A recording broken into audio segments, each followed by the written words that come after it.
죄로부터 구원 받으셨습니까? 라는 말씀의 제목으로 함께 은혜를 나누고자 합니다. 여러분 우리가 늘 부르는 이름 예수, 히브리어는 여호수아, 예수아 이렇게 부르기도 하는데, 여러분 그 예수라는 이름의 뜻이 무엇입니까?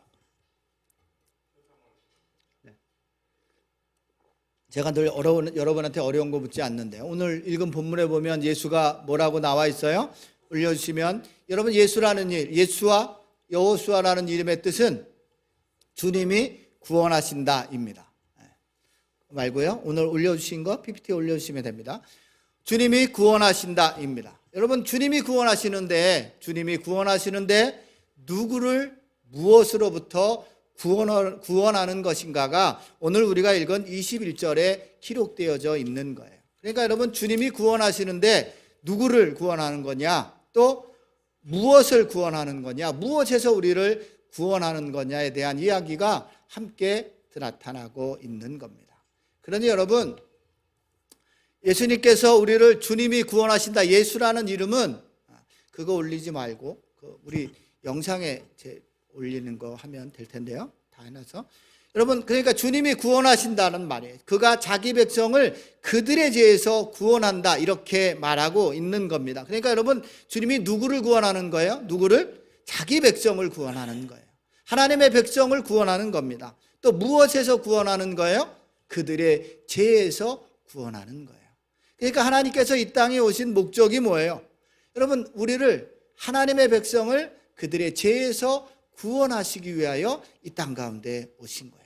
그러니까 여러분, 주님은 저와 여러분이 죄의 지배력 아래 놓여 있던 삶을 구원하시려고 사단에게 종노릇하고 있는 하나님의 백성들을 보며 안타까운 마음에 저와 여러분을 구원하시기 위해 이 땅 가운데 오신 겁니다. 여러분, 우리 안에 죄가 존재하는 한, 우리가 죄가 존재하는 한 그 사람은 무법자가 되는 거예요. 여러분, 저와 여러분 안에 죄가 있으면 우리는 선하게 사는 것 같지만 우리는 무법자인 거예요. 불법을 행할 수밖에 없는 사람이 되는 거라고요. 여러분, 그래서 성경은 뭐라 그러냐면 죄는 곧 불법이다, 이렇게 말해요. 죄와 불법이 동일하게 가는 거예요. 나는 죄인인데 나는 죄 안 짓습니다, 이런 일 없어요. 죄가 우리 안에 있는 한 그 사람은 불법을 행하는 무법자가 되는 거예요. 그리고 여러분, 죄를 지을 수밖에 없는 거예요. 그리고 여러분, 죄를 지은 자는 성경은 뭐라고 얘기하냐면, 그런 죄를 짓는 사람은 마귀에게 속했다라고 말하는 거예요. 그러니 여러분, 주님의 오심은 이 마귀의 일, 죄를 없애기 위해서 이 땅 가운데 오신 것이다라고 요한은 이렇게 또 우리에게 가르쳐 주고 있어요. 요한일서 3장 5절에 보면 이렇게 말하고 있어요. 함께 읽어볼까요? 시작. 그가 우리 죄를 없애려고 나타나신 것을 너희가 아나니 그에게는 죄가 없느니라. 그러니까 여러분, 죄가 없으신 분이 우리 죄를 없애려고 우리 가운데 오셨다라고 말하는 거예요. 여러분, 여기 없애라는 말이 헬라어로 아이로, 이런 말인데, 이 말은 뭐냐면 어떤 것을 여기서 절로 들어 올리거나 아니면 뭔가를 뺏어올 때 쓰는 말이 아이로란 말이에요. 그러니까 죄를 없앤다, 이런 말은 뭐예요? 죄가 없으신 주님이 십자가에서 죽으심으로 우리 안에 있는 죄를 뺏어 오신 거예요. 그래서 여러분, 이런 말을 성경을 뭐라 그래요? 전가됐다, 이런 말을 쓰는 거예요. 한자로 전가됐다 이러는 거예요. 그러니까 주님이 죽으심으로 우리의 죄는 주님에게 전가됐고 주님의 의가 우리에게 전가됐다. 그러니까 우리의 죄를 뺏어서 가지고 우리는 주님이 갖고 있는 의를 빼어서 온 거예요. 이런 말로 전가됐다, 이렇게 말하는 거죠. 그러니까 여러분, 주님이 우리 가운데 오신 건 뭐예요? 우리의 죄를 빼앗으시려고 오셨다라고 말합니다. 그렇다면 여러분, 우리의 죄가 주님께 전가됐는데, 우리의 죄, 주님께 전가된 우리의 죄를 성경은 뭐라고 말하냐면 본질적인 죄다, 이렇게 말하는 거예요. 그러니까 여러분, 우리 인간은 태어날 때부터 하나님과 불화한 거예요. 그래서 인간의 본질은 타락한 거예요. 여러분, 이게 인간의 본질이 갖고 있는 죄예요. 이 죄를 주님이 빼앗아 가신 거예요. 그래서 여러분, 우리를 뭐라 그래요? 새 것이 됐다라고 말하는 거예요. 로마서에 말하고 있는 새로운 하나님의 의로 새롭게 됐다, 이렇게 말해요. 본질적인 죄를 빼앗아 가졌으니까. 또 어떤 죄예요? 우리가 타락한 상태로 있는 이 상태의 죄예요.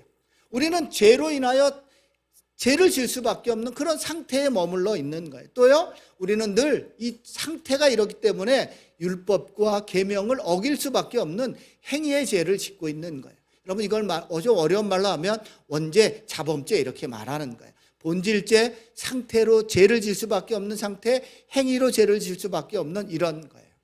그러니 여러분, 우리는 이런 모든 죄에서 자유함을 얻은 거예요. 하나님이 우리의 이런 모든 죄를 빼앗아 가셨기 때문에, 그리고 우리를 의로움으로 전가시켜 주기 때문에 그러는 거예요.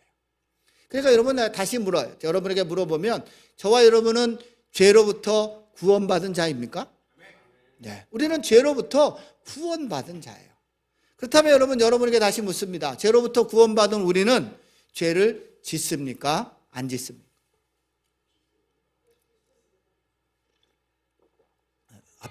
앞에 구원받으면 확실한데, 죄를 짓는 거예요? 안 짓는 거예요? 죄를 짓고 살아가요. 그러면 여러분 어떻게 된 거예요? 여러분, 이 죄는 어떤 죄냐면, 좀 어려운, 오늘은 한자가 좀 많지만, 여러분, 하나님의 요구하신 것에 이르지 못하는 죄를 짓고 있는 거예요. 여러분, 이런 말로, 어려운 말로 부자기의 죄다 이렇게 말해요. 그러니까 여러분, 하나님이 하라고 한 것을 하지 않는 죄예요. 어떤 거가 있을까요? 하나님이 예배하라 그러는데 예배하지 않으면 이게 부자기의 죄예요. 하나님이 하나님의 말씀대로 내 이웃을 사랑하라고 말했는데 사랑하지 않는 죄를 짓는 것, 부자기의 죄예요. 그러니까 하나님이 하라고 한 걸 하지 않는 죄가 무슨 죄예요? 부자기의 죄. 이게 죄예요. 여러분, 이런 죄를 짓고 산다고요. 또 하나 뭐냐면 자기의 죄예요. 이거는 어떤 거냐면 하나님이 금하신 것을 행하는 죄예요. 그래, 하나님 뭐라고? 살인하지 말라, 간음하지 말라, 도둑질하지 말라, 내 이웃을 거짓 증거하지 말라, 이렇게 이웃의 것을 탐하지 말라 이렇게 말하는데 우리는 그런 죄를 져요. 여러분, 우리가 형제 보고 나가라라고 말하고 형제에 대해서 함부로 말하는 이 말을 함부로 하는 것도 성경은 살인이라고. 여러분, 또 미워하는 것은 살인이라 말하는 거예요. 그러니까 하나님이 이렇게 금하신 것을 행하는 죄를 자기의 죄다 이렇게 말하는 거예요. 여러분, 우리는 죄로부터 구원받았지만 죄의 권세가 우리 안에 그대로 머물러 있다는 거예요. 그렇다면 여러분, 오늘 우리가 처음에 예수라는 이름이 뭐라고 그랬어요? 그들의 백성을 자기의 죄에서 구원하셨다고 말해요. 그렇다면 여러분, 우리가 죄로부터 구원받았다는데, 그런데 우리는 여전히 죄를 짓고 있어요.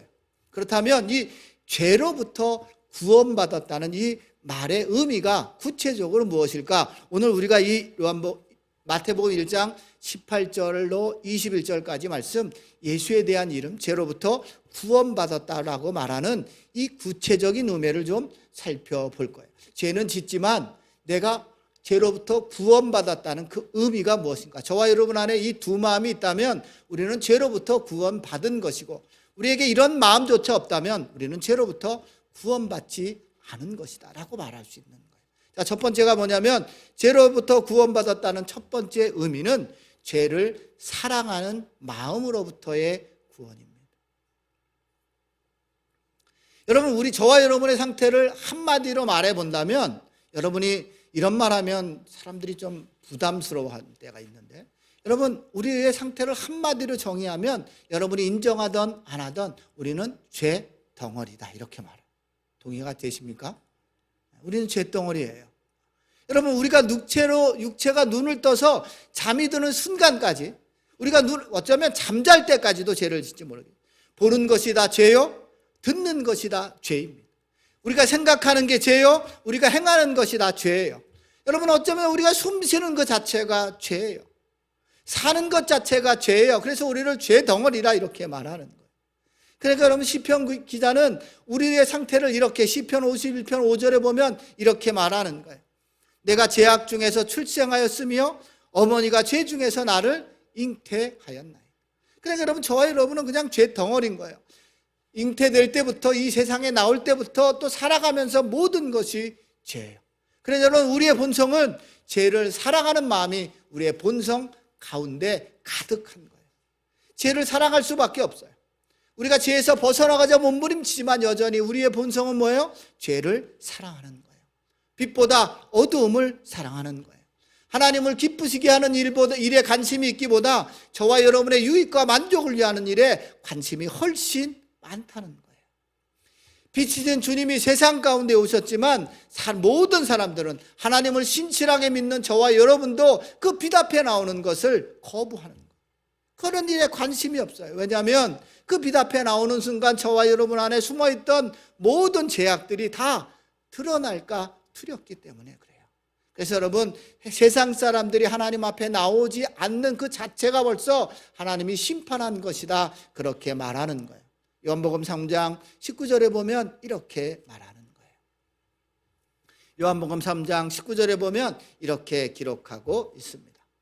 그 정죄는 이것이니 곧 빛이 세상에 왔으되 사람들이 자기 행위가 악함으로 빛보다 어둠을 더 사랑한 것이니라.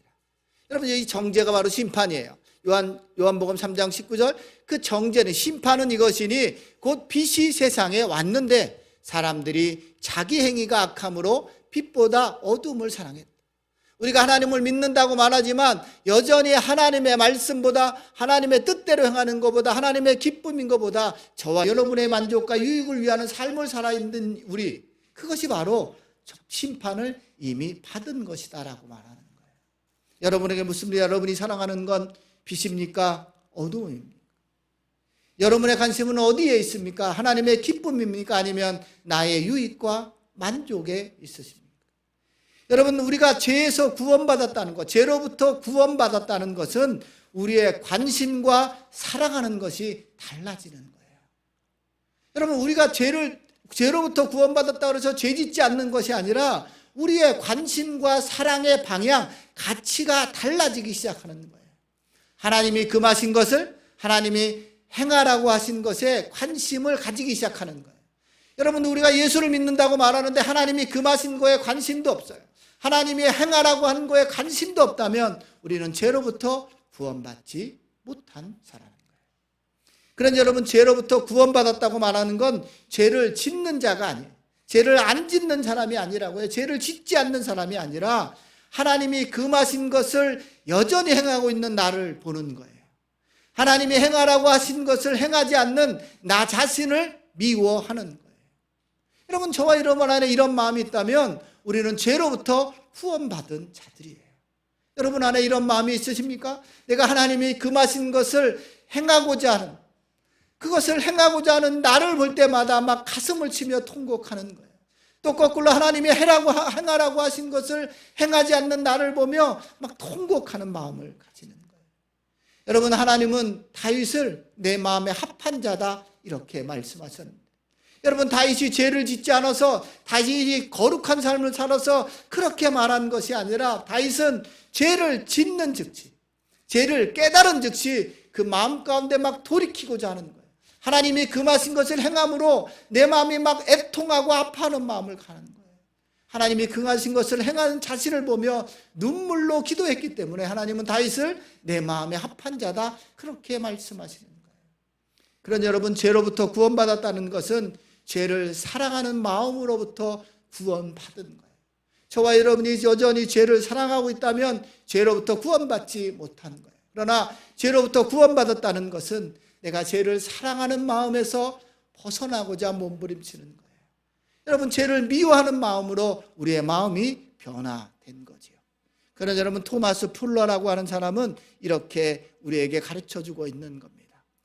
죄에 빠지는 존재는 인간이고 그 죄를 슬퍼하는 자가 성자이며 죄를 자랑하는 자는 악마이다라고 말하는 거예요. 여러분, 우리는 죄에 빠질 수밖에 없는 존재예요. 우리는 그렇게 태어났어요. 그래서 하나님은 우리를 그 죄에서 구원하려고 저와 여러분을 부르시는 거예요. 그러니 여전히 우리가 하나님의 부르심을 받았음에도 불구하고 내가 그 죄를 슬퍼하는 마음이 있다면, 그 죄를 바라보며 애통하는 마음이 있다면 우리는 하나님의 사람인 거예요. 그러나 여전히 그 죄를 짐에도 부끄러워하지 않고 그 죄 짓음을 당연하게 여기는 걸 뭐라고요? 악마인 거예요. 사단의 권세 아래 눌려 살아가는 거예요. 여러분, 우리가 죄로부터 구원받았다고 말하면서 내가 하나님의 구원, 하나님의 아들이라고 말하며 죄를 죄로 여기지 않는다면, 여전히 죄를 사랑하는 마음이 우리 안에 있다면 하나님의 구원의 은혜를 알지 못하는 거예요. 사랑하는 성도 여러분, 여러분 마음 가운데 죄를 미워하는 마음이 있으십니까? 죄를 짓고 있는 나 자신을 바라보며 분노하고 슬퍼하는 마음이 있으십니까? 그렇다면 여러분, 이 마음이 있다면 저와 여러분은 죄로부터 구원받은 자들입니다. 오늘 말씀을 들은 저와 여러분 안에 이런 들꽃들 안에 이런 은혜가 있기를 주님의 이름으로 축원합니다. 여러분, 죄로부터 구원받았다는 두 번째 의미는 죄의 영향력과 속박에서 벗어나는 거예요. 여러분, 신앙생활하면서 여러분, 우리가 두 번째가 뭐라고요? 안 나와서 죄의 영향력과 속박에서 구원받은 것입니다. 여러분, 우리가 신앙생활하면서 낭망하고 절망할 때가 종종 있는데 여러분, 그때가 언제입니까? 저와 여러분이 목사가 되고 장로가 되고 권사가 되고 집사가 되고 또 우리가 늘 말씀도 있고 예배도 드리고 하나님 앞에 엎드려 기도하고 또 봉사도 하고 헌금 생활도 열심히 하고 내가 정말 성령 충만함으로 살아가는 거나 라고 그렇게 느낄 때도 있는데, 여전히 그렇게 살아가면서 나 자신을 바라보면 여전히 죄의 영향력에서 벗어나지 못할 때, 또 죄의 속박 속에 살고 있는 나를 발견할 때 우리는 좌절하고 낭망합니다.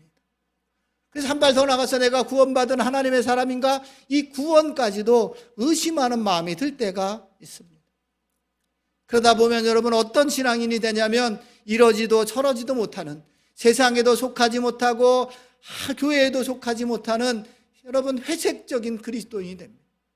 세상에 속한 사람도 아니고 하나님의 사람도 아닌 회색 분자처럼 그 중간에 있는 사람처럼, 교회에 올 때는 성령 충만한 것 같은데 세상으로 다시 돌아가는 순간 하나님을 믿는 사람인지 안 믿는 사람인지 구별할 수도 없는 그런 이상한 사람이 되는 거예요.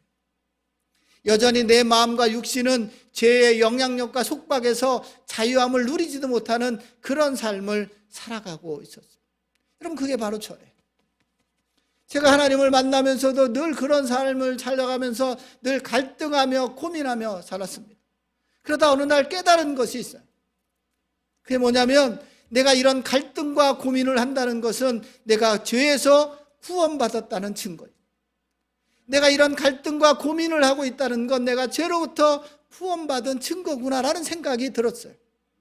내가 이런 죄에 대한 갈등과 고민이 있다는 건 내가 아직 죄에 정복당하지 않은 것, 여전히 내가 죄와 싸우고 있는 것이나 이런 생각이 들었다는 거예요. 여러분, 만약에 죄의 영향력과 속박에서 우리가 구원받았기 때문에 죄에 대한 자각도 일어나는 거예요. 내가 지금 죄를 짓고 있는 것이 느껴지는 거라고요. 내가 하나님이 금하신 것을 행하고 있구나, 하나님이 하라고 있는 걸 하지 않고 있구나 라는 이런 자각이 일어나는 거예요. 이런 죄에서 벗어나고자 하나님 앞에 기도하게 되는 거라고요. 여러분, 이 마음이 있었구나라는 걸 깨달은 거예요. 그러니 여러분, 우리가 죄로부터 구원받았다고 말하는 건 저와 여러분 안에 있는 이 죄와 영향력과 그 속박에서 벗어나고자 영적인 싸움을 치르는 거예요. 그 싸움을 시작하는 거예요. 사단은 끊임없이 저와 여러분을 정죄합니다. 저와 여러분을 죄의 영향력 안에 두려고 끊임없이 우리의 기에 대고 속삭이는 거예요. 그리고 여러분, 우리를 죄로 속박해서 하나님 앞에 나가지 못하도록 자꾸 우리를 묶어 두는 거지요. 그런데 여러분, 이 죄의 영향력과 속박에서 구원받아서 그 사단과 싸우고자 하는 거예요. 그래서 여러분, 히브리 기자가 말한 것처럼 히브리서 12장 12절로 13절에 이렇게 우리에게 말해주고 있어요. 여러분, 이 싸움을 하라고, 우리의 연약해진 무릎을 일으키라, 그렇게 말하고 있는 겁니다. 올려주시면 히브리서 12장 12절과 13절입니다. 함께 읽어볼까요? 시작. 그러므로 피곤한 손과 연약한 무릎을 일으켜 세우고 너희 발을 위하여 곧은 길을 만들어 저는 다리로 하여금 어그러지지 않고 고침을 받게 하라. 아멘. 여러분, 이것이 무엇으로 되는 거예요? 하나님의 말씀으로 우리가 죄의 영향력과 속박에서 벗어나고자 몸부림치는 영적인 싸움을 통하여 우리의 피곤해진 손과 연약한 무릎을 일으켜 세우고 우리가 그 발이 곧은 길을 갈 수 있도록 그렇게 고쳐라 라고 말하는 거예요. 그런 여러분, 구원받았다고 우리가 늘 하나님, 나는 구원받았습니다, 받은 것으로 만족하여 그 자리에 머물며 안주하는 삶을 살아서는 안 되는 거라고요. 그런 여러분, 우리의 피곤한 손과 연약한 무릎을 늘 일으키는 삶을 살아야 하는 거예요. 금방 읽은 말씀을 메시지 성경은 좀 더 이렇게 말하고 있습니다. 올려주시면 메시지 성경은 이렇게 말하고 있어요. 자, 함께 읽어볼까요? 시작. 그러니 수수방관하며 빈둥거리지 마십시오. 꾸물거리지 마십시오. 먼 길을 달려갈 수 있게 길을 정비하십시오. 넘겨주시면 이어서 이렇게 말합니다. 그래야 발을 헛디뎌 넘어지거나 구덩이에 빠져 발목을 삐는 사람이 없을 것입니다. 서로 도우십시오. 그리고 힘을 다해 달려가십시오. 아멘. 여러분, 이런 겁니다. 그러니 여러분, 우리가 많은 사람들이 하나님을 믿는다고 말하지만 여전히 죄의 영향력과 속박에서 구원받지 못하는 거예요. 죄의식과 죄책감에 살아가는 거예요.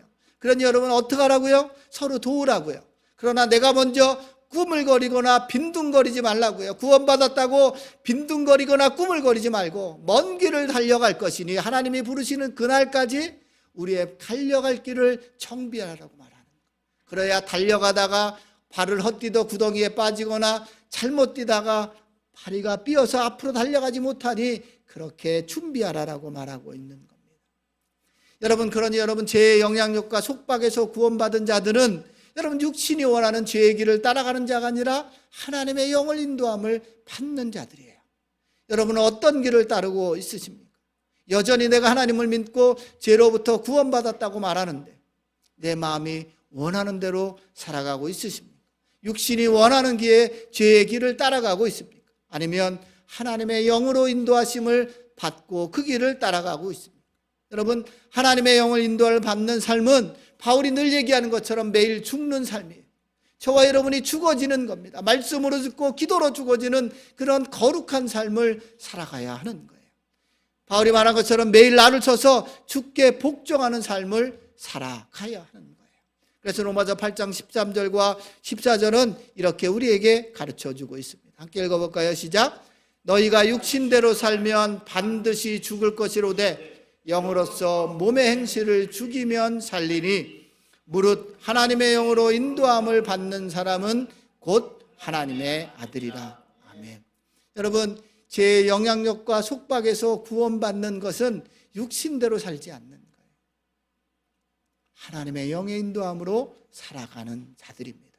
저는 오늘 말씀을 들은 들곳의 모든 성도들이 이제 제 영향력과 속박에서 구원받은, 그래서 하나님의 인도함을 받는 그런 하나님의 아들답게 살아가시기를 주님의 이름으로 축원합니다. 이제 결론을 맺습니다. 사랑하는 성도 여러분, 여러분, 죄로부터 구원받았다는 말은 죄를 짓지 않는 삶이 아닙니다. 죄를 사랑하는 마음에서 구원받는 거예요. 또 죄의 영향력과 속박에서 구원받는 거예요. 그래서 여러분, 하나님의 은혜로 구원받은 우리가 세상에서 해야 될 일, 하나님이 부르시는 날까지 부르심과 택하심을 굳게 하는 일은 죄를 사랑하는 마음을 버리는 거예요. 무자기의 죄와 자기의 죄를 버리는 거예요. 하나님이 금하신 거, 하나님이 하지 말라고 한 걸 하지 않는 거예요. 여러분, 이런 영적인 싸움을 준비하는 거예요. 하나님은 이런 사람을 하나님의 아들이라, 신실한 그리스도인이라, 참 신자다, 이렇게 부르실 것입니다. 여러분, 제가 마지막으로 서한집을 쓴 세무엘 러더포도라는 사람이 쓴 말이에요. 참 신자가 이런 것이다. 한번 읽어보시면서 여러분의 삶이 이런 삶으로 나아가서 정말 구원받은 자답게 그런 삶을 살아가면 좋겠습니다. 제가 하나씩 읽어봅니다.